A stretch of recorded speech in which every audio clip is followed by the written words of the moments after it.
자, 한국당이 지금 인재 영입을 한다고 했는데 시끄럽습니다. 박찬주는 그래도 갑질 논란이 벌어진 사람인데 굳이 그러지 않은 사람도 있을 건데 그런 사람을 아느냐. 최고위원이 반발을 했고, 청년 몫으로 영입을 했던 백경훈 청년이 여는 미래 대표는 신보라 한국당이 신보라 의원의 비서 남편이라고 합니다. 그리고 또 신보라가 하던 단체를 물려받았고 같은 학교 인맥이다. 이런 이야기도 있어요. 자, 그래서 지난 2016년에 이미 입당해서 지난 선거에 예비 후보로 등록한 이력까지 있다고 합니다. 자, 또 다른 청년 인재라고 영입했던 장수영 정원 SY 대표, 이 사람은 무슨 운동선수 출신이죠. 그런데 탄핵 정국 당시에 부끄러움, 망신, 창피하다, 박근혜 이런 글을 올렸다. 자, 이런 논란이 있고요. 또 외부 수혈 논란 가운데 지난 19대 때 필리핀에서 귀화해서 이자스민이라고 한국당의 비례대표 의원을 했던 이자스민이 한국당을 탈당하고 정의당으로 갔다라는 겁니다. 자, 그래서 이자스민이 정치적으로 큰 영향력이 있어서 문제가 되는 게 아니라 이 사람이 탈당했는지 안 했는지에 대해 아는 사람이 하나도 없었다라는 부분이겠죠.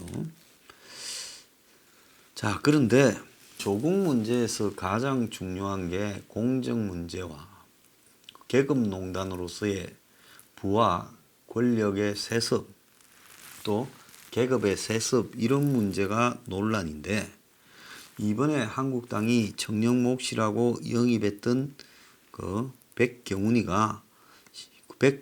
부인이 신보라 비서를 하고 있다는 거고, 또 그걸 넘어서서 신보라가 정치판에 들어오기 전에 청년이 여는 미래라는 단체를 맡았는데 백경훈이라는 친구가 부대표를 하다가 그 자리까지 이어받았고, 또 한국당의 구의원 예비 후보까지 나왔다. 지금 이런 이야기가 나오고 있습니다.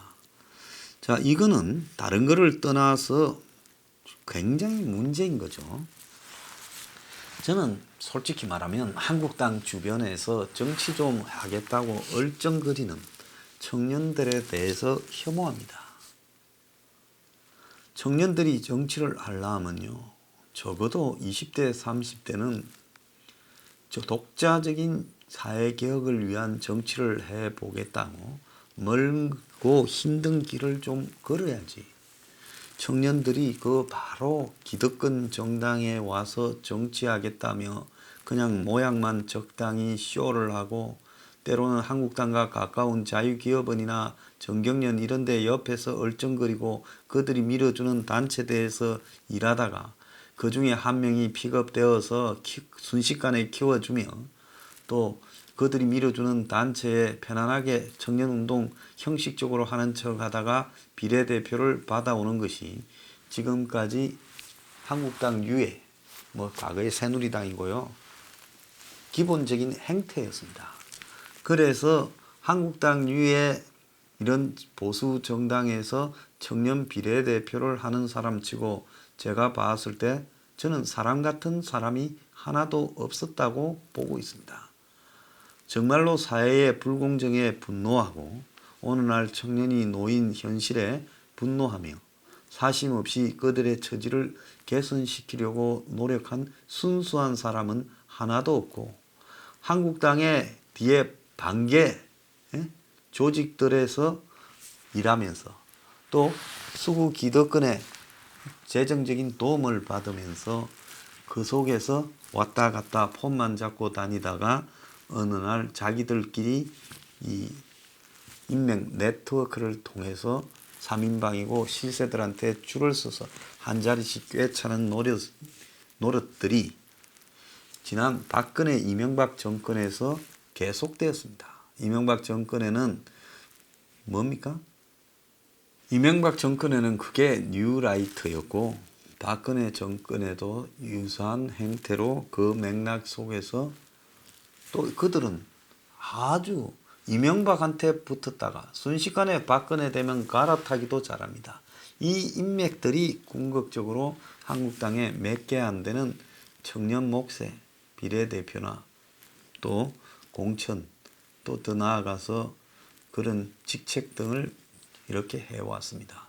그러니까 한국당은 20대나 30대나 50대나 60대 70대나 전부 그 밥의 그나물들 그들 머리를 잘라보면요 똑같이 수구 기득권 꼴통 들인 것이 똑같다는 겁니다.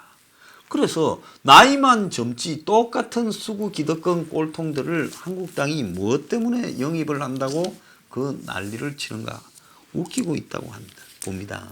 신보라와 백경훈이는 대학 선후배고 단체 활동도 같이 했고 백경훈이 마누라가 신보라 비서고 그러다가 이번에는 또 백경훈이가 글로 들어갔다는 거예요.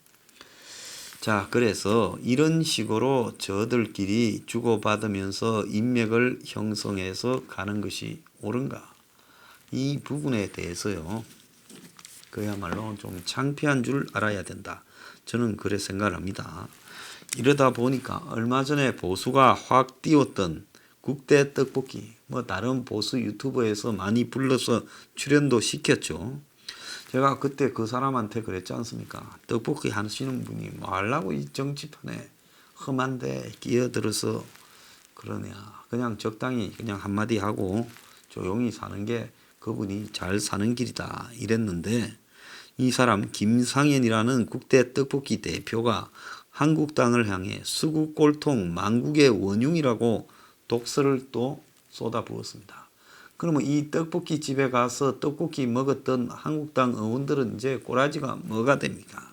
김 씨는 자기 페이스북에 신문 보도에 한국당 영입 대상이니 뭐니 올랐다.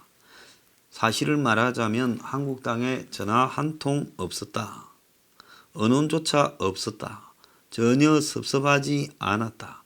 제 삶에 옵션은 없던 일이다.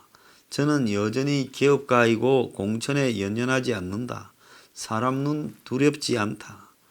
그러면서 한국당의 영입설에 대해 국민의 한 사람으로 당대표와 자한당을 응원하고 기도하고 있었다. 국회의원 배지 달고 거들먹거리며 월급 받고 사는 것은 재미없는 일이고 하기 싫은 일이다. 정부 비판하는 것도 하기 싫은 일이다. 내 이웃이 죽기 때문에 해야 하기 때문에 하는 거다. 지금이라도 자한당이 고쳐지기를 바란다. 그렇지 못할 거면 망하는 것이 나라의 이익이다.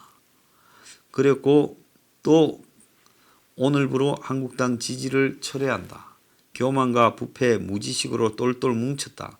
한국당이 망하는 데 힘을 더하겠다. 나라를 살려야 한다고 4시간 동안 페이스북에 9건의 이런 비판을 올렸다는 겁니다. 공산당인 더불어민주당의 자살골로 많은 사람들이 마음이 돌아섰지만 한국당이 배지 달 생각밖에 안 하기 때문에 국민이 갈 곳이 없다. 보수주의의 가치가 무엇인지 모르는 보수주의 정당은 민주당보다 위험하다. 한국당은 망국의 원흉이다. 수구 꼴통 해체운동하길 원한다. 내부 총질이 아니다. 내부 청소를 하자는 거다. 새술은 새 부대에 담자는 거다. 올바른 기준부터 세우자. 자한당은 수구 꼴통 정당이다. 요렇게 이제 험악한 말을 늘어놨습니다. 그래서 제가 이런 사람들이 등장했을 때 우리 뉴핑에 출연을 시키지 않고 좀 보는 겁니다. 제가 서울대에서 고대에서 촛불 시위를 할 때 제발 보수 진영에 있는 사람들이 좀 안 갔으면 좋겠다 하는 말을 한 것도 크게 보면 이런 맥락 속에 하나고요. 또 더 나아가서 이는 고등학교 사태가 벌어졌을 때 학생이나 학부모가 부탁할 때만 가고 그러지 않으면 그 앞에 안 가는 것이 좋겠다라고 제가 말을 한 것도 그런 겁니다. 자, 그래서 인흥고등학교에도 그 앞에 보수단체들이 지금 많이 몰려가 가지고 집회를 열고 기자회견을 하고 이렇게 하는데요. 좋은 일이라고 저는 봅니다만은 이런 부분들이 좀 다 상식에 의해서 적당히 돼야 된다. 그래서 뭔 일만 벌어지면 보수에 유리할까 유리하지 않을까라고 바라보면서 가다가는 또 이런 일이 벌어질 수 있다는 거죠. 자, 지금 이 자스민이라는 사람이 뭐 어디로 갔는가는 건 상관없어요. 문제는 뭔가 하면 한국당이 이제 필리핀에서 귀화한 그 여성, 한국당 입장에서는 별 쓰임새가 없었겠죠. 비례대표 줘서 한번 선거에 대선에 외국에서 귀화한 사람도 있으니까 그런 표형으로는 적당했겠지만은 그 뒤로는 아무도 관심을 갖지 않았다는 겁니다. 그러니까 이 사람이 이제 한국당을 떠나 정의당으로 갔다는 거예요. 정의당은 뭡니까? 표 전체가 필요 없이 어떻게 보면 선택과 집중을 해서 표를 받는 정당이에요. 그럼 정의당 같은 경우에는 지금 귀한 사람도 많고 하니까 이런 사람이 굉장히 상징적으로 효과적일 수 있겠죠. 자, 그렇다면 한국당이 이자스민이 오고 가고 그런 문제가 저는 중요한 게 아니라 지금 한국에 늘어나고 있는 이주민, 외국인 이런 문제에 대해서 입장이 뭐냐 하는 것은 정리를 해두고 있어야 되겠지요. 자, 어쨌든 국대 떡볶이 사장의 저 분노는 한국당의 청년대표 영입과는 무관하지가 않을 거라고 봅니다. 자, 그러면 여기서 가장 중요한 것은 뭔가 하면 한국당은 청년조차도 한마디로 청년이라고 부르는 그 이면에 자기들끼리의 수구 기득권 네트워크 속에서 충원해서 갖고 가는가 하는 겁니다. 그러니까 한국당이 경제정책을 만들어도 민부론이라는 것이 수구 기득권에 그야말로 노예 같은 안이 될 수밖에 없는 거고요. 뭘 하더라도 한국당은 수구 기득권의 형태에서 벗어나지 못하는 거예요.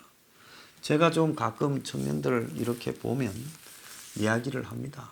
제가 그 청년들 보고 너네들 한국당 가서 정치 해먹겠다고 생각하다가는 그야말로 나중에 마음에 큰 상처가 날 것이다. 차라리 한 10년을 오늘날 청년이 처해 있는 문제에 대한 좌우의 가식을 깔아뭉개는 작지만 아주 옳은 길을 10년만 가면 10년 뒤에는 당신들이 하기 싫어도 배지 달고 있을 것이다. 그래서 자꾸 청년들이 무슨 조직을 만들어가 또 정당까지 만들어서 한국당에 딜하려고 그러고 바꿔먹으려고 그러고 그게 무슨 청년운동이냐. 내가 옛날에 댄디 무슨 청년운동이니 보수 청년운동이니 해서 옷 잘 입고 다녀야 된다 하는 사람 나왔을 때 굉장히 비판했다. 정말 이 시대의 청년 문제의 본질을 갖다가 조금도 알지 못하는 지극히 가볍고 천박한 자들이 청년운동한다고 저렇게 말을 할 수 있느냐. 그러니까 한국당 주변에서 어떻게 청년 케이스로 공천이나 받아볼까 비례대표나 해볼까 하고 눈이 벌건 친구들이 지금 딜을 치고 다니고 또 그 안에는 그들 나름대로의 젊은 애들이 인맥을 쌓아가지고 최고위원이니 뭐니 해서 계속 우리 몫은 우리끼리 챙겨야 된다고 기득권화 되어 있고 정말 이 한국당 주변에서 벌어지고 있는 그 청년 정치운동 한다라는 모습에 대해 혐오감을 금할 수가 없어요. 기껏 무슨 당을 만드니 어쩌니 해서 딜이 뒤에서 진행되니 뭐니 온갖 소리들이 들려오고 있습니다. 이거는 청년 불혹하지. 그게 어떻게 청년 정치운동가 활동가라고 부를 수 있어요?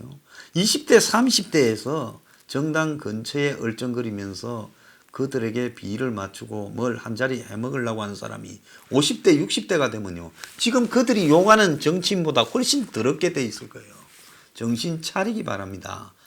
이 속칭 정치판에 빌부터 먹으려고 하는 청년 세력들이라는데 제가 진짜 선배로서 경고를 합니다. 오랜 기간 동안에요. 몸을 던져서요. 이 사회의 청년 문제를 해결하려고 하는 진심이 없이는 그런 소리 하지 말기를 바랍니다. 어떻게 젊은 애들도 불혹화가 돼갑니까?